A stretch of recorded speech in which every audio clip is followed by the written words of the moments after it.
كانوا كامل ضدي، ما كنتش متوقعة زعما.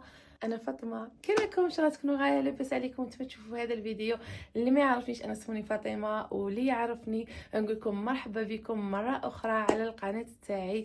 ما تنسوش تصلوا على النبي عليه افضل الصلاه والسلام.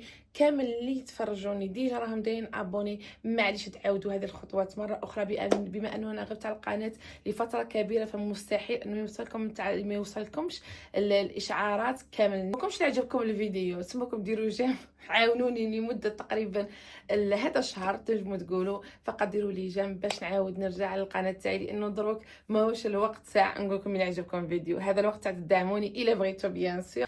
بداية على بالي باللي كاين بزاف الناس تبعني، على بالها بلي غبت بزاف، كنت ماكتيفيه في واحد دي بلاتفورم واحد اخرين، وحتى دوك لي بلاتفورم سمحت فيهم واحد المده.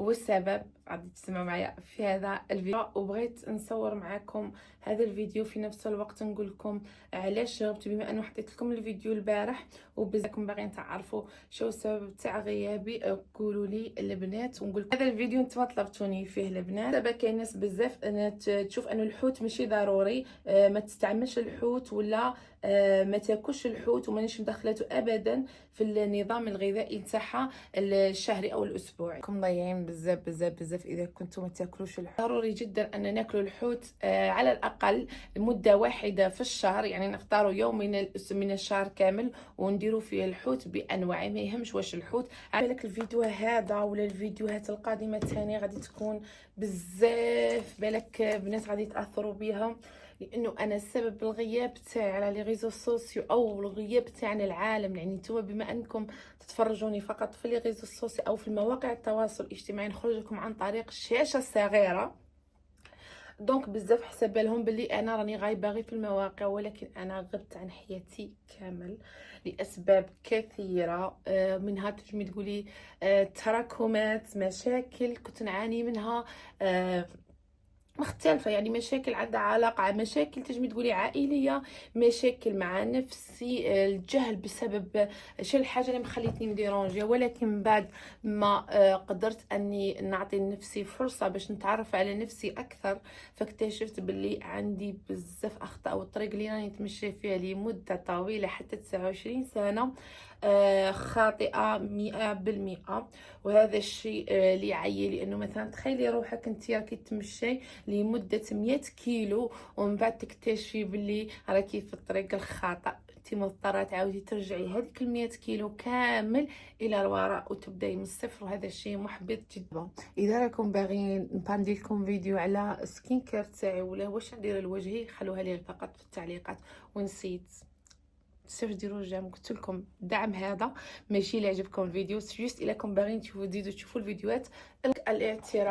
الاعتراف بالمشكل هو الحل تقريبا 50% من المشكل. يعني خطرات حنا نطيحوا في مشاكل في حياتنا، ما نبغوش نعترفوا انه فوالا هذا هو السبب، لاخاطش ممكن يكون الشخص او الموقف ما نقدروش نواجهه. يعني نهربوا من شعور الالم، نبغوا نهربوا، فنقدروا نحصلوا في كل شيء ونعطوا الاعذار فقط باش ما نواجهوش الالم. يعني مثلا يجي انسان عزيز عليك بزاف بزاف، ممكن يكون زوجك، ممكن يكون خوتك، ويكون هو السبب في الالم تاعك لمده كبيره من الزمن، فانت ما تبغيش تواجهي هذا الشيء لانه شيء مؤلم. يعني حطيها في راسك، كون نقول لك باللي مثلا اعتبري انه الزوج نتاعك اللي راكي معاشرته سنوات بطريقه او باخرى هو السبب نتاعك في يعني السبب تاعك، يعني في المشاكل اللي راكي عاينتها ولا في النفسيه نتاعك. مش نهضر على نفسي، نهضر اون جينيرال.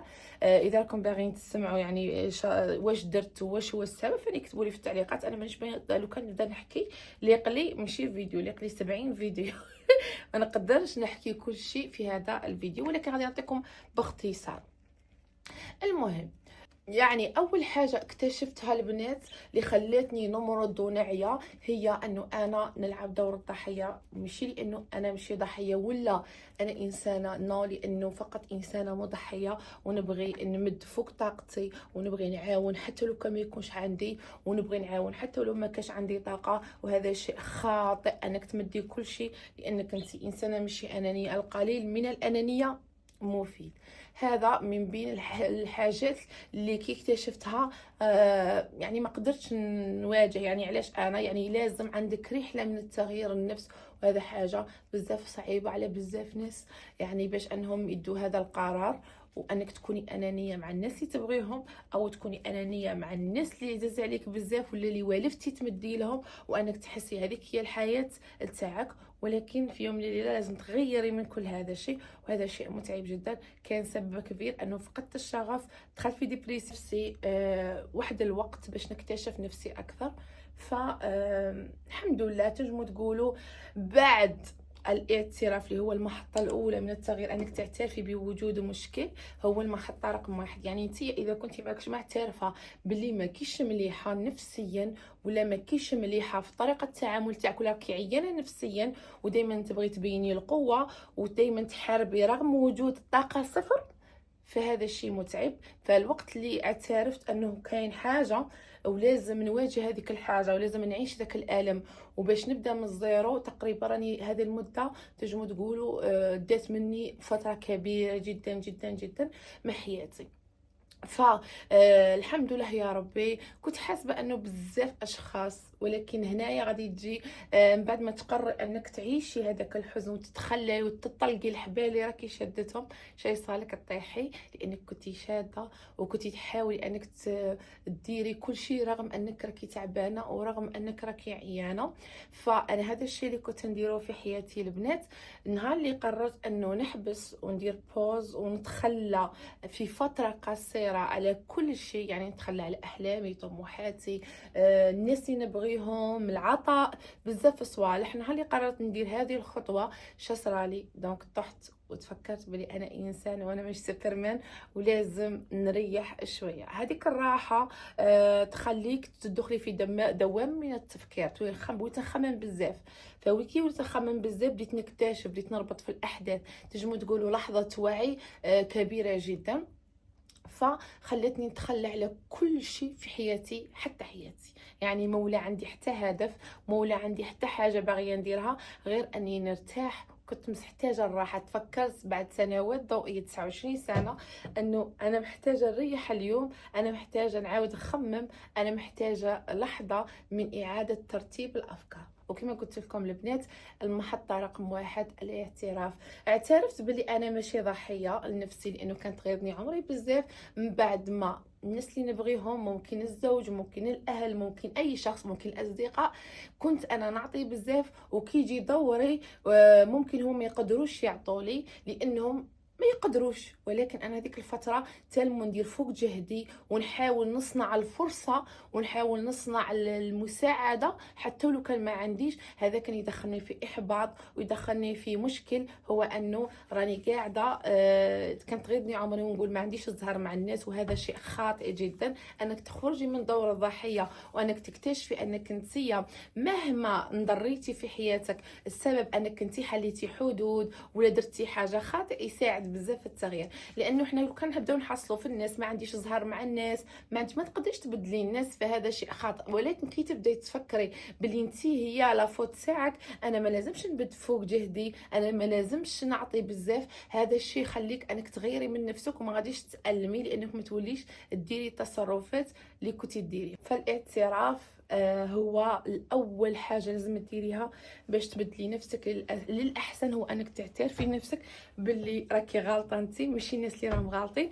انت اذا قدرتي ديري ولا قدرتي تمدي الناس طاقتك، كاين ناس ما تبغيش ومن حقهم، لانهم باللي غادي يدخلوا في دوامه ممكن ينضروا. يعني ما كاش مثلا انا عندي 100,000 ما نعطيلكش 100,000 ونخلي خبز توليداتي ولا سمحي لي يعني. ولكن انا كنت ندير كيما نقول معليش ربي يعطيني، وكنت نمد ديك 100,000 ونقعد هكا. ونهار اللي نحتاج ويكون شخص اخر عنده غير 100,000 ما كاش يعطيهاني، كتغيظني عمري ونقول انا كنت نعطي ديك 100,000 اللي كانت عندي، ولكن هذاك الشخص ما يعطينيش. هذه مثال بسيط يعني.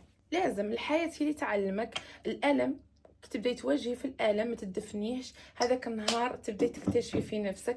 انا نهار اللي قررت انه نقول اليوم بروبليم، كاينه مشكل، كاينه حاجه، ما نقعدش فرحانه ديك الفرحه المزيفه، لازم نفطن. فهنا تجي مربط الفرس. علاش تقولي لي فاطمه كيفاش؟ ما تنساوش ديروا رجع. نعاود نفكركم، حبيبي تنسوا. المهم نهار اللي قررت اني نقعد ونرتاح شويه مع نفسي، حسيت كامل الناس ضدي. علاش؟ لانه طحت، يعني انتي موالفه بالعطاء، تما تزيدي تمرضي اكثر انه راكي ماكيش غايه نفسيا، ولكن ما بغاوش يفهموك الاشخاص اللي دايرين بيك. ممكن عائلتك، ممكن عائله الزوج تاعك، ممكن اصدقائك، ممكن اي شخص. فنهار اللي تحتاجيهم تحسي باللي حتى واحد ما راه معاك، هذا شيء مؤلم جدا. تعال اكتشفي باللي انت كي طيحي ممكن انسان يوقف معك لمده مده من الزمن على حسب الطاقه تاعو، ومن بعد هيك يحبس. فوت على بزاف صوالح، لانه حنا نمدوا فوق طاقتنا. هذه الحاجه اللي مؤلمه، اللي هي متلازمه المنقذ. نبغوا نعاونوا الناس حتى لو كان ما عندناش طاقه، يعني انا عندي طاقه صفر، لازم نرتاح، ما نجوش نعاونك، ولكن نروحوا نجروا لاي شخص يعيط لنا حتى لو كانت تكون طاقه صفر، ولا حتى ما عنديش الوقت. فجا الوقت باش انا نشوف، لانه ما كنت نقول حتى واحد عاوني، ولكن جا الوقت باش نقول للناس عاونوني. I'm not okay، مانيش غايه. وهذا الشيء وري لي حاجه بزاف مؤلمه، لانه النهار الاول تكون نظره تاع ياي مسكينه ونوقفوا معاها اليوم 2 3، تيجي واحد الفتره ولو تكون بسيطه، ممكن تكون اسبوعين على حسب تحمل الشخص. هي تبداي تشوفي يقولك نوض خلاص ماكي كي من نيتك. هنا تبداي تكتشفي باللي حتى ولو يعني الوقت باش نتيا ترتاحي مازال ما كملش. تشوفي الناس اللي كنتي تنتظري منهم ولا مرافعه سقف توقعاتك معاهم، تشوفي الحقيقه، يعني اللي كنتي ما بغيتيش تواجهيها. دونك تبداي كي تشوفي الحقيقه وتشوفي كلشي يصرى لك لحظه وعي، تبداي تفهمي بزاف اشياء. اوكي، هي اول حاجه صعيبه بك تواجهي هذا الشيء، خصوصا ما على قدر المعزه على قدر الالم. يعني كل ما كنتي معزه ذاك الشخص كل ما. دونك انا شا صرالي، زدت دخلت في الدوامه تاع لا ديبرسيون. زدت دخلت لانه كل ما نبدا نفهم، كل ما نبدا نحل هذاك المواجع، ولا نحل ذاك الاوجاع تاعي، ولا نحل كل ما الكبت اللي درته في قلبي، ولا كل مشاعر السلبيه اللي كنت ندفن فيها باش ما نطيحش. كي حليتهم كنت صالي انفجار، تنجموا تقولوا انفجار. وهذا الشيء ادى الى انه انا ما عرفتش كيفاش نتصرف، غير اني نرقد وتلفت لي، توضرت لي الطريق، لانه حليت الباب واكتشفت بلي طريق خاطئه. وين راهي الطريق؟ وهذا لحظه بزاف مهمه. نقول اذا كان هذا التصرف التوعي هو الخاطئ والطريق اللي نتمشى فيها هي الخاطئه، فاين هي الحقيقه؟ هنا تجيك لحظه انك ممكن اذا تغلبتي على افكارك وتغلبتي على التفكير السلبي اللي يلحقك، اللي يقول لك باللي ما كيش نورمال، حتى انه هذا الشيء يعكس لي على البشره تاعي. ممكن البنات كاين تجموا تقولوا لي فاطمه غير احكي لنا وانا نحكي لكم يعني على واش كلش بالتفصيل الممل، عادي ما عنديش مشكل. وبالمناسبه ممكن ما نقدرش نديرها لكم على طريق فيديوهات تاع يوتيوب، غادي نخلي لكم كامل الانستغرام تيك توك الفيسبوك تاعي، دخلوا تما نتوما غير قولوا لي واختاتكم، انا ندير لكم ستوري تايم يوميا لمده ساعه، يعني 5 دقائق 10 دقائق، باش ما نديركمش من وقتكم اكثر، وفي نفس الوقت ما انا ما نعياش، يعني لانه خطرات ما نقدرش نجبد كامل كل شيء في دقيقه واحده، لانه هذا شيء مؤلم يعني للشخص. ساو صحاباتي، كما قلت لكم جيت هذيك فطنت، غبت كما قلت لكم على المواقع، غبت على حياتي، ما عرفتش شكون انا واش راني ندير، وكل شيء فقدت كامل البوصله تاع حياتي فقدتها. ومن بعد خرجت على اصلا يعني الاشياء اللي كنت انا نديرها، رغم انه كل شيء حتى هي تخليت عليها اشياء كثيره ما نقدرش نقول لكم، يعني حتى من بينها الصلاه، يعني ربي يهديني. وكان هذا خطا مني بيان سور، ولكن اكيد الانسان كيكون فايت على مرحله من يعني كما نقولوا تكوني مريضه نفسيا او جسديا، او اكيد عندك عذر. دونك انا هذيك الفتره ما كنتش عارفه بلي اصلا هذا الشيء الخطوه اللي درتها، مادام كنت عيانه كان لازم نزيد نرتبط اكثر بالله، بس ولكن ما كنتش ندير هذيك الخطوه، ربي يهدينا. المهم بعد فتره من الزمن خواتاتي راهو بزاف احداث كما قلت لكم. اذا كنتم باغيين تسمعوا ستوري تايم يوميا قولوا لي برك، وانا ندير لكم فيديوهات في المواقع الاخرى اللي نقدر نحط فيها ريلز غير صغار. دونك انتم اشتركوا ثم واختارتكم، وانا نلبي لكم يعني اذا شفت التعليقات اليوم بزاف نقدر نصور لكم يوميا فيديوهات على المواقع الاخرى ان شاء الله. المهم، جاء لحظه، اول حاجه هي لحظه الالم، لحظه تاع تقعدي تحاربي في العاصفه، ومن بعد تجي لحظه انت تبداي تنوضي. عندك زوج خطوات، رانا وصلنا تمشينا 100 كيلومتر ومن بعد اكتشفنا بلي طريق خاطئه، نعاودو نرجعو بال100 كيلومتر ندو القرية، يعني نحبسو لانه عيينا 100 كيلومتر حنا نتمشو، راهي ماشي فتره قصيره. دونك غادي نرتاحوا. هذيك الراحه هي متعبه جدا اصلا، ماشي فما راحه جميله، لانك تبداي تكتشفي وتبداي تعيي وتبداي تبكي ومن بعد ترقدي ترتاحي شويه، لانه عندك طريق بزاف غادي ترجعي بزاف وتبداي من الصفر.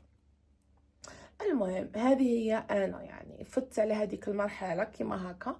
قررت اني نهار الاول كي اكتشفت بلي راني غالطه في الطريق توترت، بكيت، اندبت، اكتئبت، عييت، ومن بعد هيك رقدت، يعني ارتاحيت. قررت اني نعطي لنفسي فرصه. تنجموا تقولوا هذه هي الفرصه اللي راني فيها، تنجموا تقولوا باللي قعدت مده كبيره وانا فقط نرتاح. نهار كان الم ومن بعد كان راحه، باش نبدا من الصفر. جو بونس هذا وين نبدا من الصفر بالنسبه لي انا. دونك هذا هو السبب الرئيسي اللي خلاني نغيب على كل مواقع التواصل الاجتماعي. كانت داخله فيها مشاكل صراحه، ما نكذبش عليكم، مشاكل عائليه، مشاكل مع الناس، مشاكل مع الاصدقاء، مشاكل مع البشر، هجوم، بزاف صوالح كانت داخله في هذه القصه. ولكن اهم سبب الشيرات كان هو انه اكتشفت باللي انه راني غالطه بزاف في التفكير تاعي، راني عاطيه بزاف قيمه لبزاف اشخاص ما لازمش نعطيهم قيمه لهاد الدرجه، راني رافعه سقف توقعاتي مع بزاف اشخاص ما لازمش ندير كيما هكا. ولازم نتعلم الانانيه، واللي هي خطوه جدا صعبه، ولازم نتعلم نبغي روحي. ما نخلي يعني تفكرت يعني انه كاينه حاجه اسمها انا، ولازم نعيش حياتي ونبغي روحي وما نقعدش غير نمد، لانه حتى نفسي تحتاجني. ما نقدرش نمد لكم كاع طاقتي لانه عندي نفس تحتاجني تاني. عندي بزاف صوالح باغي نديرهم في حياتي، ما نقعدش غير نضحي لخاطرش ربي سبحانه عطى مشاكل الناس ولازم هما يحلوهم رواحهم، حتى هما لازم يفطنوا. لانه انا في فتره معينه من حياتي ممكن لقيت بعض الاشخاص من بينهم والديه ممكن، ولكن حتى الزوج الفترة الأولى أكيد، ولكن من بعد تبدأي تشوفي روحك وحدك، والناس تكره، يعني كل أشخاص يكرهوا من نفس التصرفات، وتبان لهم بلي تقلشي، تبان لهم بزاف صوالح، إلا أنهم تبان لهم بلي انتيا راكي تعبانة يعني. أوكي، هذا هما السبب الرئيسي. خلاص انا حسيت باللي بديت نتقبل الحياه كما راهي، بها بمشاكلها، بها منا، وما لازمش نرفع سقف توقعاتي مع البشر. والناس اصلا اللي دخلوا في حياتي ممكن ما ضرونيش، هما فقط تصرفوا بالطبيعه البشريه نتاعهم، وانا حسبت روحي سوبرمان. هذا ما كان. حتى هما نقدر كل شخص كان في حياتي، ممكن انا بالنسبه لي كان مؤذي، ولكن في نفس الوقت كان درس بالنسبه لي. نشكر اي شخص دخل لحياتي. ربي سبحانه بزاف انه حتى ولو راني صغيره في اللاج وقدرت اني نفهم هذه الامور في هذا السن المبكر. صدمه كبيره، خير ما تجيني صدمه كبيره وانا نكون بالك كبيره. ما نقدرش نغير، ما نقدرش نعاود من جديد. ما انا ضد اي انسان تكمل في عمر معين، الحياه تكمل كي تروحي المقبره، ما عندهاش عمر معين، ولكن اونتولي كتكون عندك طاقه اكثر. هذو دروس تاع الحياه. ولكن عدنا بقوه. كملنا المكياج، وما تنساوش ديروا جيم مره اخرى. نفكر لي في النهايه نعاودوا صلوا على النبي عليه افضل الصلاه والسلام، وما تنساوش ديروا جيم الفيديو دعما وليس حبا، يعني دبر راسكم. اللي باغي تدعمني انا اليوم بعد مده، يعني قالوا حتى بعد شهر تبداو تسمعوا جمله تاع اذا حبيتوا الفيديو، يعني نكون نحس روحي بلي خلاص يعني رجعت وعطيتوني الدعم الاول وعطيتوني فرصه جديده باش نبدا من جديد على المواقع التواصل الاجتماعي. دونك ديروا جيم، الا حبيتو ولا ما حبيتوش ديروا جام دعما ليا راهي باطل ماشي بدراهم. واللي ما دارت ابوني دينا يهديكم ان شاء الله، ونتلاقاو في الفيديو القادم ان شاء الله. كتبوا لي في التعليقات اي فيديو راكم باغيين تشوفوه ممكن مستقبلا نديرو. وشكرا باي.